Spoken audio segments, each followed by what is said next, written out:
A paz de Jesus, meus irmãos, vamos abrir as nossas Bíblias no livro de 2 Reis, capítulo 5, versículo 1 em diante. Naamã é curado da lepra.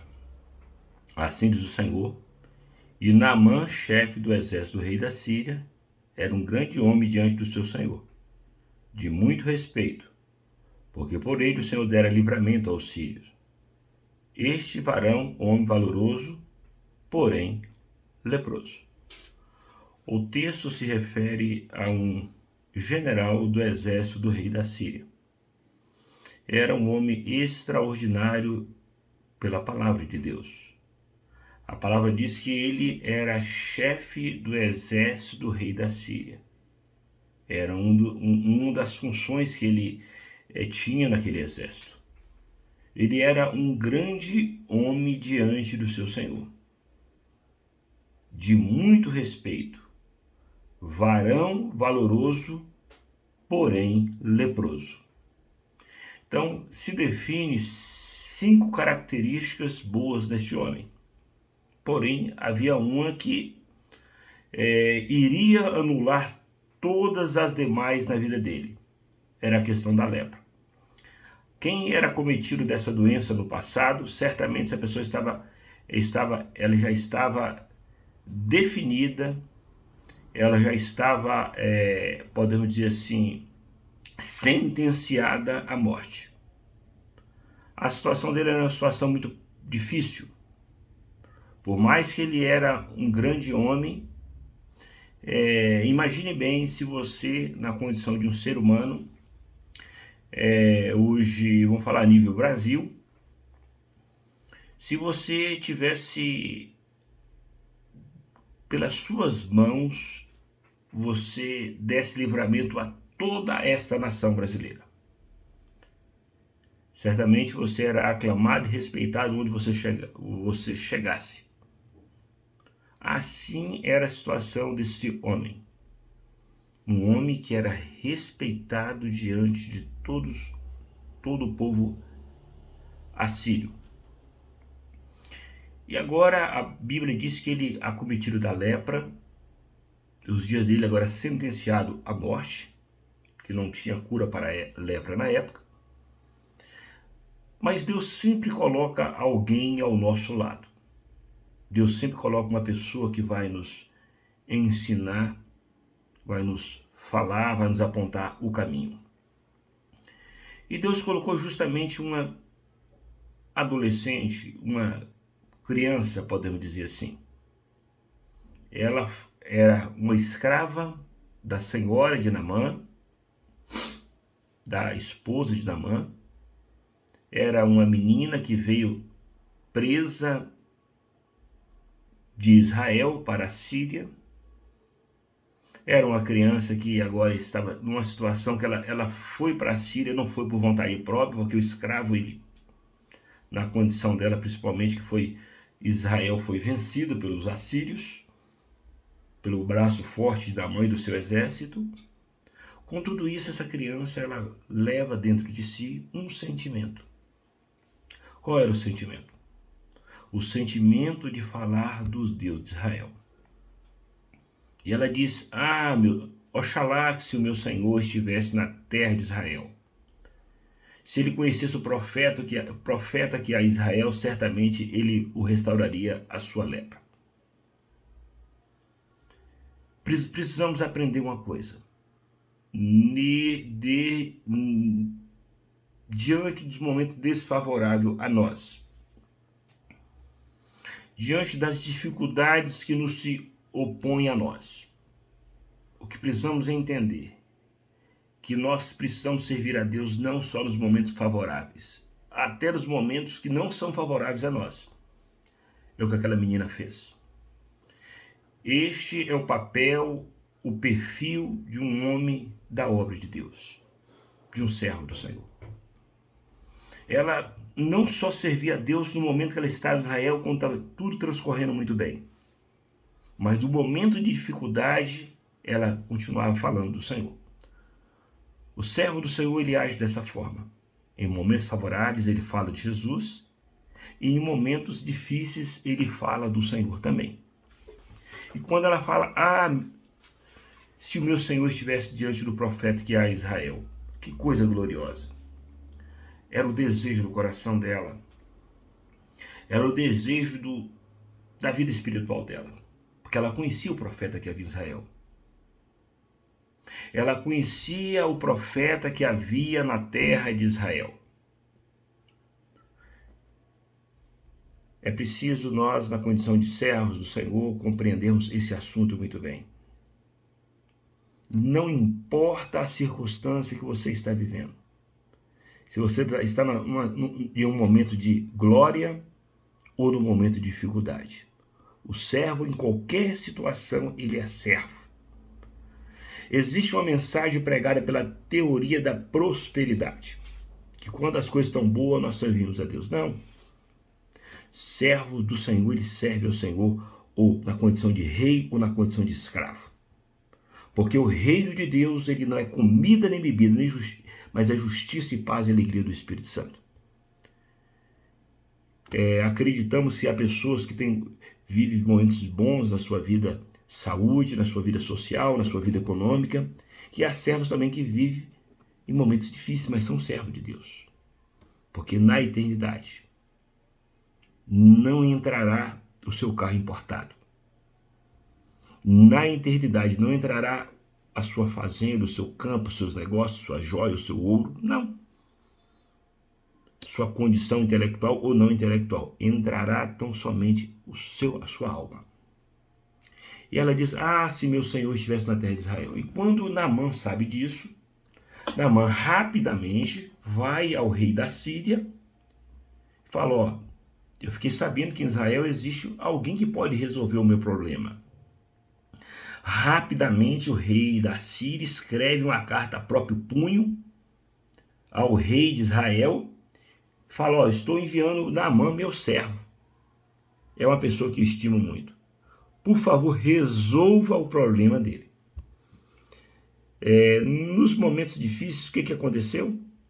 O rei da Síria escreve uma carta ao rei de Israel. Quem sabe você está assim, achando que quem tem a solução para você é alguém muito importante.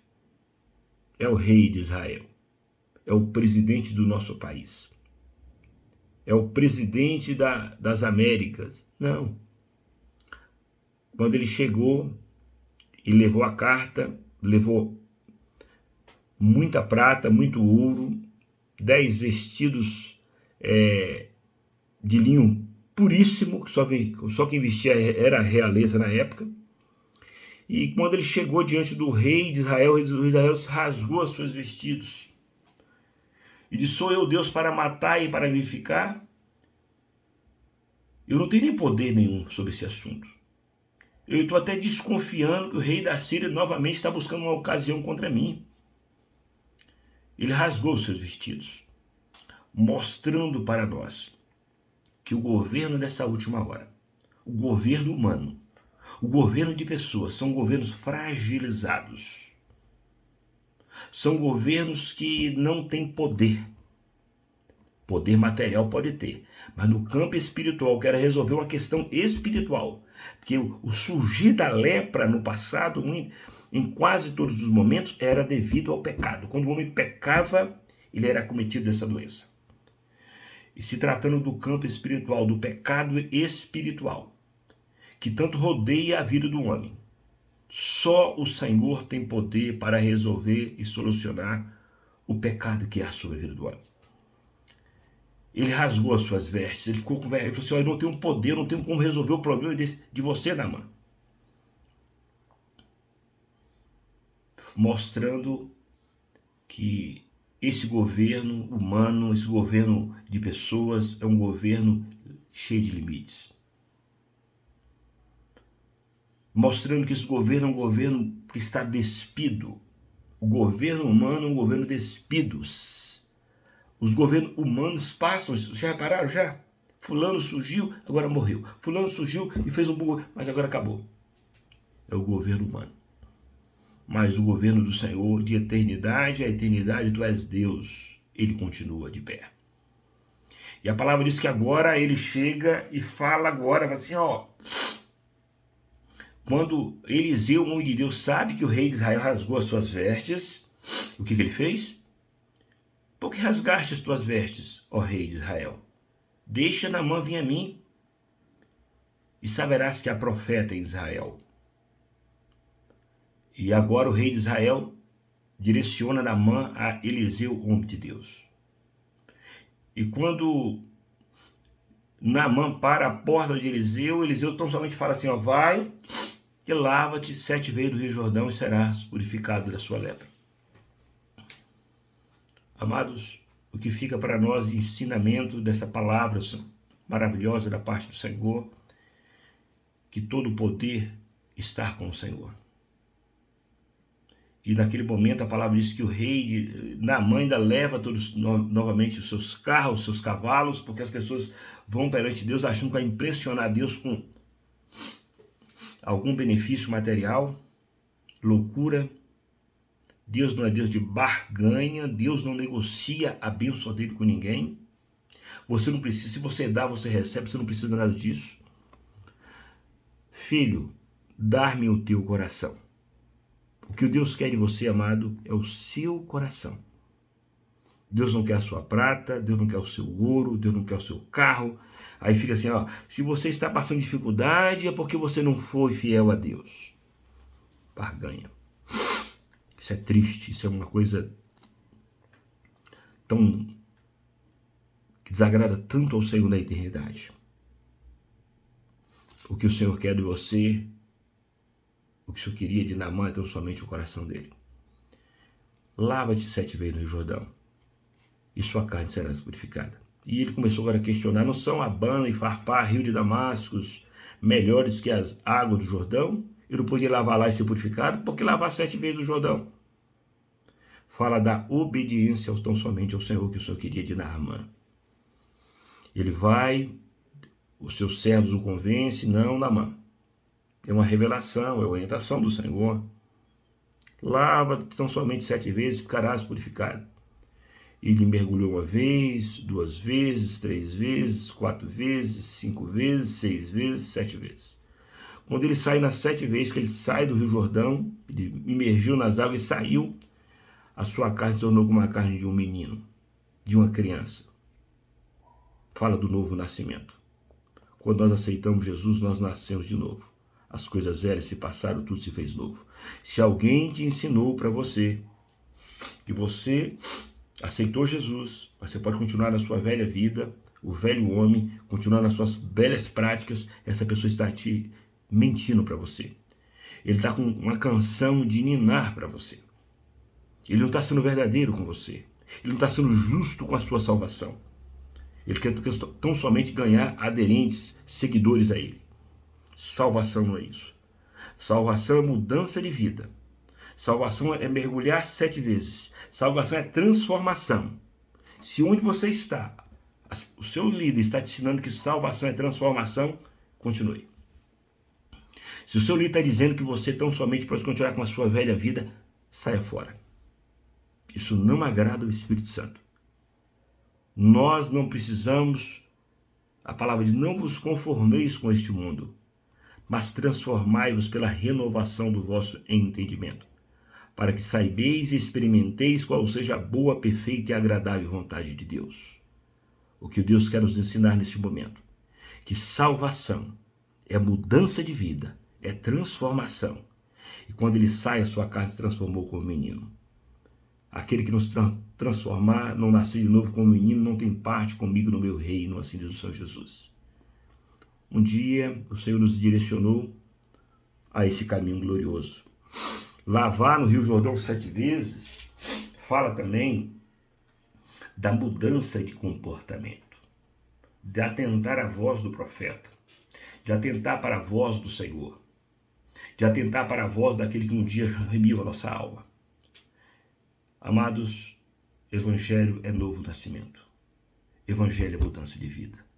E o conselho do Senhor para nós nesse dia, lava-te 7 vezes no Rio Jordão. Ele, ainda decepcionado, voltando um pouquinho a esse texto, disse assim, mas Eu pensei que o profeta viria aqui perante mim, iria se colocar diante de mim, iria botar a mão sobre a lepra, iria se aparecer. Uma das grandes revelações do momento desta obra que nós estamos vivendo, do Espírito Santo, o único profeta que vai aparecer diante de você é Jesus. Um grande profeta se levantou entre nós e Deus visitou o seu povo. Esse profeta é Jesus. Se alguém está ensinando que existe um outro profeta poderoso, existem homens com os ministérios de profetas, acreditando sim, homens de Deus, que são usados poderosamente no Evangelho do Senhor, na obra de Deus. Deus vai usar esses homens. Agora, esses homens, geralmente, eles não querem se aparecer. Eliseu não se apareceu. O importante é que Jesus apareça. É que João Batista fala, importante que ele cresça e que eu diminua. Temos aprendido isso. Jesus precisa crescer na nossa vida e nós precisamos diminuirmos no nosso tamanho. E o Senhor irá operar uma grande bênção. Naamã foi restaurado. Agora Naamã reconhece, agora eu reconheço que nem em outro lugar não existe um Deus senão em Israel. O Deus de Israel é o Deus verdadeiro, porque é o único Deus que pode solucionar os seus problemas. No demais, são contos que são mentirosos e enganadores. Jesus está te chamando. Jesus tem uma bênção para o seu coração. Aceite. Vai, lava-te 7 vezes no Rio Jordão e serás purificado. Deus quer purificar os nossos pecados.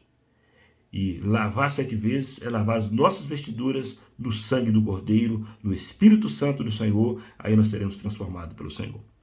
Que Deus abençoe a sua vida através desta palavra.